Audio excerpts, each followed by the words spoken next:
Dagdag pogi points si Bossing Patrick Perez. Nagkabit kami ng chrome rim mga kabisyo. Dala na nyo to, yung 17.5 chrome rim. Stud cap galing sa baluarte natin mga kabisyo. Jet Inoue.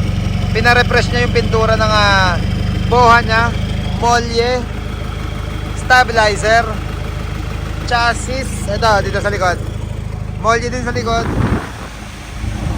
Yan, at yung chassis nga, pinarefresh niya ulit yung pintura para balik na naman sa keenness yung kanyang unit. Mudguard yung Japan mga kabisyo, kulay pula siya na pinalagyan ni Boss Patrick ng stainless plate sa ilalim na merong 5-star design.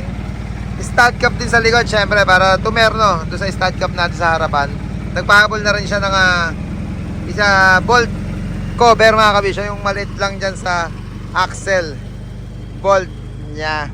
Ayan yung unit ni Bossing Patrick na ayaw niyang kukupas ang kulay. Kaya pag meron siyang gustong pagawa, diretso agad or rekta agad sa baluarte ni Kabisyo si Bossing Patrick. Nakita nyo naman yung chrome rim na yan.